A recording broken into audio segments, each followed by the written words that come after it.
Hello student, আজকে class 7-এর ভূগোল, শুধুমাত্র ক্লাস 7 নয়, মানে জেনারেল নলেজের একটা এটা এটা মূল চ্যাপ্টার। এটা জিকে একটা মূল চ্যাপ্টার, ইউরোপ মহাদেশ। এর আগে আমি আফ্রিকা মহাদেশেরও পরিচয় দিয়েছি। ইউরোপ মহাদেশ সবাইকে শিখতে হবে ভালো করে। এরপর আমি ইউরোপ মহাদেশের বিভিন্ন বড় ক্লাস দেবো। আজকে আমরা ইউরোপ মহাদেশের এইটা প্রিন্ট আউট করাবে, সবাই স্ক্রিনশট করায় নিয়ে প্রিন্ট আউট করাতে পারো বা নিজের কম্পিউটারে করাতে পারো। দোকানে কিনতে পাওয়া যাবে না, দোকানে ইউরোপ মহাদেশ পাওয়া যাবে, কিন্তু দেশগুলো কাটিং থাকবে না। ইউরোপ মহাদেশের মোটামুটি 50টা দেশ আছে। মোটামুটি কটা দেশ আছে? একটা খাতা দেখি তো, সাদা খাতা, যে কোনো সাদা। হ্যাঁ, ইউরোপ মহাদেশের মোটামুটি 50খানা দেশ আছে। দেখো আমি ইউরোপ মহাদেশটা হাতে আঁকছি, এরকম করে আঁকা যায়। ইউরোপ মহাদেশটা প্র্যাকটিস করলে হয়ে যাবে, এরকম ড্রাগনের মতন। এইখানে ইংল্যান্ড, আয়ারল্যান্ড, আইসল্যান্ড, মোটামুটি এরকম মোটামুটি। তারপর ভালো ম্যাপ হইতে থাকবে, বিভিন্ন সাগরগুলো দিবে। এদিকটা এশিয়া, ইয়ার চতুর্সীমা যদি বলি, পূর্ব দিকে আছে এশিয়া মহাদেশ স্থলভাগ, উপরে আছে সুমেরু মহাসাগর, পশ্চিমে আছে আটলান্টিক, আর দক্ষিণে ইউরোপ মহাদেশের দক্ষিণে আফ্রিকা মহাদেশ। আর আফ্রিকার ইউরোপের মাঝে একটু জল আছে, সেটা কোনো মহাসাগর না, আমরা ধরি ভূমধ্যসাগর। এই গেল ইউরোপের চতুর্সীমা। আয়তনের ষষ্ঠ পড়াবো আমি, ভূপ্রকৃতি, নদ নদী সব পড়াবো। যেমন আফ্রিকার পড়াইছি কিছু নদ নদী, আফ্রিকার একটা জেনারেল ক্লাসও দিয়েছি। তেমনি এখানে 50টা দেশ আছে। সব থেকে বড় দেশ আছে রাশিয়া। এই দেশটা পুরাটাই রাশিয়া, বেশিরভাগটাই রাশিয়া। দেশটার অর্ধেকেরও বেশি অংশ রাশিয়া নিয়ে গঠিত। ইউরোপের বড় দেশ সব থেকে রাশিয়া, আর সব থেকে ছোট দেশ ভাটিকান সিটি শুধু ইউরোপের না, ভাটিকান সিটি গোটা পৃথিবীর সব থেকে ছোট দেশ। ইউরোপের মোটামুটি 50টা দেশ আছে। সব থেকে বড় দেশটার নাম রাশিয়া, সব থেকে ছোট দেশটার নাম কি বললাম? ভাটিকান সিটি সম্বন্ধে আমি পরে বলবো বিভিন্ন ক্লাসে। দেখো সবাই এই ম্যাপটাতে অবস্থান করবে চতুর্সীমার পর। এই ম্যাপটা এমনি ম্যাপ প্রিন্ট আউট করাবে সবাই। দেখো ইম্পর্টেন্ট কয়েকটা দেশ তোমরা বসাতে শিখবে। এইটা পর্তুগালের রাজধানী লিসবন। রাজধানীর ক্লাস নয় এটা, রাজধানীর আমি সেপারেট ক্লাস দেবো। কণ্ঠে রাজধানী ইউরোপে থাকতে হবে। জেনারেলি যেটা বিরাট, বাচ্চাকে যেমন আমরা বলি না বাবু নাক কোনটা, তখন পড়াশোনা শিখে না, শিখার আগেও তুমি বলতে পারো ওকে, যখন কোলে পড়বে বাচ্চাকে। আরে 4 ক্লাসে এটা আলোচনা করা যায় যে পর্তুগাল দেশটার নাম জানে, পর্তুগালের দেশের অবস্থান জানে। স্মার্ট স্টুডেন্ট অনেক জানে, ভারতের 2% স্টুডেন্ট জানে যারা 4 ক্লাসে পড়ে। স্মার্ট বাবা মারা ছেলেদের স্মার্ট পড়াশোনা শেখায়। মিডিয়ামের উপর জোর না দিয়ে জ্ঞানের উপর জোর দাও। পর্তুগাল এটা দেশ, পর্তুগালের অবস্থান ছিল রাজধানী লিসবন। তার সামনের দেশটা স্পেনের রাজধানী মাদ্রিদ। রিয়াল মাদ্রিদ একটা বড় ক্লাব। ফুটবল খেলা দেখবে অর্ধেক শিখে যাবে ভূগোলটা। ফুটবল খেলা দেখতে হবে, আইপিএল দেখে কিচ্ছু জ্ঞান বাড়বে না। আইপিএল দেখে শুধু ভারত শিখবে, আর ফুটবল খেলা দেখলে গোটা ইউরোপটা শিখে যাবে তুমি। পৃথিবীর ফুটবল দেখবে। মোহনবাগান ইস্ট বেঙ্গল দেখো না, মোহনবাগান ইস্ট বেঙ্গল খেলাটা কোনো খেলাই মনে হবে। যদি তুমি এই খেলাগুলো দেখো, লা লিগা, ইংলিশ প্রিমিয়ার লিগ, বুন্দেস লিগা, এগুলা যদি দেখো, তাহলে তুমি আর মোহনবাগান ইস্ট বেঙ্গলের খেলা দেখতে মন যাবে না, যদি তুমি এই খেলায় ইন্টারফেয়ার করো। তারপরে এই দেশটার নাম ফ্রান্স, জানেন তো সবাই, মাঝে মাঝে ওয়ার্ল্ড কাপ জিতে ফুটবলে। রাজধানী প্যারিস, নাম তো শুনিস। এই দেশটা তো গোটা পৃথিবী দখল করেছিল এক সময়, ট্যালেন্ট ছিল দেশটা, শুধুই দখল করেছে। শুনো, 1700-1600 সালগুলোতে ট্রেডিশন ছিল যে একটা জায়গা আর একটা জায়গাকে দখল করবে। এটাই তখনকার যুগের এটাই ট্যালেন্ট। সমুদ্রগুপ্ত ভারতের সব জায়গা দখল করেছিল। সমুদ্রগুপ্তকে ভারতের নেপোলিয়ন বলা হইতো। তো ইংল্যান্ড গোটা পৃথিবীকে দখল করেছিল। ইংল্যান্ড কেন দিল? ইংল্যান্ডকে অত্যাচারীর তকমা কেন দেওয়া হয়েছে? ওটা তো ট্র্যাডিশন। তখন যেটা তুমি ভারত বলছো, সেটা তো ভারতবর্ষ কি দেশ ছিল? তার আগে কি ভারতবর্ষ, ইংরেজরা আসার আগে ভারতের কে দখল করেছিল? মুঘল যুগ ছিল, মুঘল সাম্রাজ্য ছিল, চোল সাম্রাজ্য ছিল, আর পল্লব ছিল, সেন ছিল, রাষ্ট্রকূট ছিল, চালুক্য ছিল, ছোট ছোট দেশ ছিল। ভারতবর্ষ গোটা দেশটা ছিলই না। মুঘল দেশ ছিল, মুঘল দেশ বলতে পারো। মুঘলের যত এরিয়া তত মুঘল দেশ, কিছুটা চালুক্য, চোল, সেইটা এসে পরে ইংরেজরা দখল করেছিল। ব্যবসা বাণিজ্য করতে দখল করেছিল। মুঘলরাও তো দখল করেছিল চোল রাজ্যটাতে। মুঘলরাও তো দখল করেছিল রাজপুতকে, রাজস্থানকে। তখন তো রাজস্থান আর বাংলা একটা দেশ ছিল না। তখন বাংলাতে আলাদা রাজা ছিল, রাজস্থান আলাদা রাজার দেশ ভাবো। এটাকে রাজ্য ভাবো না, তখন ভাবো না যে এটা রাজস্থান রাজ্য ছিল। তখন তো একটা রাজপুতরা ওখানে রাজত্ব করত। বেশিরভাগ ভারতটাই মানে ভারত আজকে যেটা ভারত বলছে, ভারত বলাই ঠিক নয় সেই সময়, তো ভারতের বেশিরভাগটাই মোগল সাম্রাজ্যের দখলে ছিল। তো সেইটা আস্তে আস্তে ইংরেজদের দখলে এসেছে, পরে ইংরেজরা চলে গেছে, তারপরে ভারত দেশটা তৈরি হয়েছে। আমরা মনে মনে ভাবিলি যে ভারত দেশটা আগেই ছিল, মাঝে হঠাৎ ইংরেজরা এসে পরাধীন করেছে, এরকম না, ভুল কনসেপশন।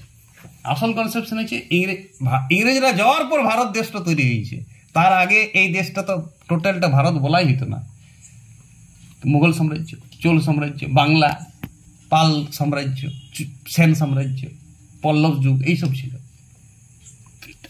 ইংল্যান্ড থেকে ভারতে কি করে এসেছি আমি ইতিহাসও পড়াবো। এখনো দেখো ইংল্যান্ড দেশটা রাজধানী লন্ডন, টেমস নদী আছে। এই দেশটা কি বললাম, আয়ারল্যান্ড, রাজধানী ডাবলিন। এই দেশটার নাম আইসল্যান্ড। এই দেশটার নাম নরওয়ে। এই দেশটা নরওয়ে। এই দেশটা হচ্ছে সুইডেন। এই দেশটা ফিনল্যান্ড। ব্রহ্মা বিষ্ণু মহেশ্বর, এই তিনটা তোমাকে মনে রাখতে হবে। এটা নরওয়ে,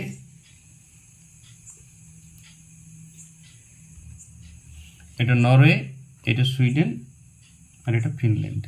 এই তিনটা দেশ তোমাকে, নরওয়ের রাজধানী অসলো, সুইডেনের রাজধানী কি বটে, এটা সুইডেন, রাজধানী স্টকহোম, আর এটা ফিনল্যান্ড, ফিনল্যান্ডের রাজধানী হেলসিঙ্কি। এই দেশটা ছোট্ট একটা দেশ আছে, দুর্দান্ত দেশ, যেটা খুব ফেভারিট দেশ আমার, সুইজারল্যান্ড, রাজধানী বার্ন। এই দেশটা সুইজারল্যান্ড, এখানে কাটা নেই, কাটে নেবে এটা। এই দেশটা, বড় দেশটার নাম হচ্ছে জার্মানি। এই একটা ছোট দেশের নাম নেদারল্যান্ড, আগে এর নাম ছিল হল্যান্ড, রাজধানী আমস্টারডাম। জার্মানি এটা, রাজধানী বার্ন। এই দেশটার নাম পোল্যান্ড। জার্মানি আর পোল্যান্ড দেখো একটাই দেশ ছিল আগে। জার্মানি পোল্যান্ডের এই মাঝের লাইনটাকে হিডেনবার্গ লাইন বলা হয়। এইটা জার্মানি, এটা পোল্যান্ড। আর জার্মানি আর পোল্যান্ডের গোড়ার একটা দেশ আছে, এটার নাম চেক, চেক রিপাবলিক। জার্মানি পোল্যান্ডের গোড়ার দেশটার নাম কি, চেক। আর তার নিচের দেশটার নাম, এইটার নাম অস্ট্রিয়া, রাজধানী ভিয়েনা। অস্ট্রিয়ার দেশটাকেও চিনবে, খুব ইম্পর্টেন্ট দেশ। এই দেশটা, এই যে বড় দেশটা, এই দিকে সমুদ্র দিকে নেমে গেছে, কিছু কিছু দ্বীপেরও এর অন্তর্গত। এই দেশটার নাম ইতালি, রাজধানী রোম। ইতালি দেশে খুব ইম্পর্টেন্ট। ইতালির এসি মিলান, ইন্টার মিলান, এইসব টাউন আছে। আবার ফুটবল খেলা দেখলে অনেক শিখে যাবে তুমি। এই দেশটা ইউরোপের সব থেকে ছোট দেশ। এই দেশটার নাম তুরস্ক, এটা ধ্যান দিবে। তুরস্ক একটা দেশ, যে দেশটা কিছুটা এশিয়াতেও আছে, কিছুটা ইউরোপেও আছে। আর রাশিয়া কিছুটা এশিয়াতেও আছে, কিছুটা ইউরোপেও আছে। সব থেকে ছোট না, তুরস্ক মানে ছোট দেশ। তুরস্ক একটা দেশ, সব থেকে ছোট ভুল। ইস্তাম্বুল রাজধানী তুরস্ক। এটা একটা মানে এটা মুসলিম কান্ট্রি, এখানে খ্রিস্টান ধর্ম হয় না, এখানে মুসলিম ধর্ম পালন হয়। বাকি ইউরোপের সব দেশগুলোতেই খ্রিস্টান ধর্ম চলে। এই দেশটা ইউক্রেন, দেখো এইটা রাশিয়া। ইউক্রেন রাশিয়ার যুদ্ধ চলছে, দেখছো তো। বর্ডার থাকলেই যুদ্ধ হবে, যেমন ভারত পাকিস্তান যুদ্ধ চলছে, তেমনি রাশিয়া ইউক্রেন যুদ্ধ চলছে, তেমনি পোল্যান্ড জার্মানিতেও মাঝে মাঝে খাওয়াখাওয়ি লাগে। গোড়ার দেশ হলেই বর্ডার নিয়ে যুদ্ধ লাগিয়ে থাকবে, বলে ছোটোখাটো ঘটনা। এই দেশটার নাম রোমানিয়া। এই দেশটার নাম বুলগেরিয়া। এরা খুব ভালো ফুটবল খেলে, ছোট ছোট, বিশ্বকাপ জিতে না কিন্তু ভালো ফুটবল খেলে। এটা রোমানিয়া, এটা বুলগেরিয়া। যেটা বলছি আমি সেই দেশগুলো বুঝাবে। এটা ইউক্রেন।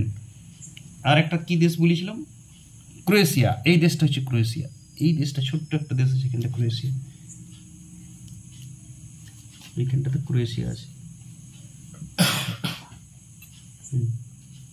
এই দেশটা ক্রোয়েশিয়া, মোটামুটি ক্রোয়েশিয়ার লোকলার সব লাস্টে টিচ দিয়ে নাম, রাকিটিচ, মারিটিচ, ইভানোভিচ, এরকম।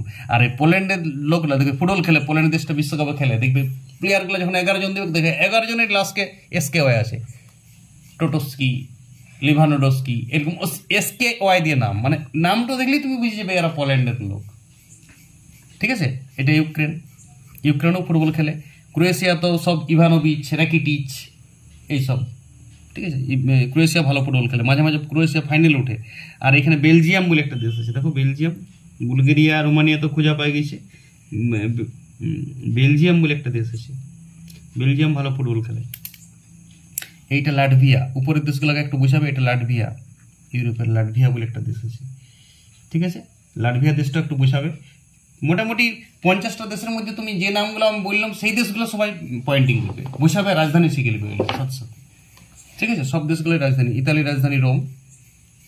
আর সুইজারল্যান্ড তো এইটা সুইজারল্যান্ড, সুইজারল্যান্ড, রাজধানী বার্ন। এইখানটা সুইজারল্যান্ড না, এই দেশটার নাম আমি ভুল বললাম। এই দেশটার নাম ডেনমার্ক, রাজধানী কোপেনহেগেন। আর এই ডেনমার্কের কিন্তু একটা দ্বীপও আছে, আবার অনেক বড় দ্বীপ। দেখবে যখন আমি উত্তর আমেরিকা পড়াবো তখন দেখবে ডেনমার্ক উত্তর আমেরিকার একটা দ্বীপকে দখল করে, গ্রিনল্যান্ডের দ্বীপটাকে। ডেনমার্কের শাসিত এখনো আছে, পরাধীনে এসে ওইটা স্বাধীন হয় না। অনেক দেশেই তো স্বাধীন হয় না, আমেরিকা তো স্বাধীন হয় না, ইংল্যান্ডের লোকেই তো আমেরিকাতে থাকে। অস্ট্রেলিয়া দেশটা স্বাধীন হয় না, কি ক্ষতি হয়েছে? অস্ট্রেলিয়া কত উন্নত দেশ, ভারত থেকে 2.5 গুণ বড় অস্ট্রেলিয়া দেশটা, আর জনসংখ্যা মাত্র 10 কোটি। দেখো ইংল্যান্ড ওইটাকেও পরাধীন করে রেখেছিল, কিন্তু ওরা ইংল্যান্ডের লোক আর অস্ট্রেলিয়ার লোক মিলেমিশে একাকার হয়ে গেছে। আমেরিকাও তাই, আমেরিকাতে 13টা উপনিবেশ ছিল ইংল্যান্ডের, কিন্তু আমেরিকা দেশটা স্বাধীনই হয়নি। ইংল্যান্ডের সঙ্গে মিলেমিশে আছে, দেখা যায় 1 নম্বর।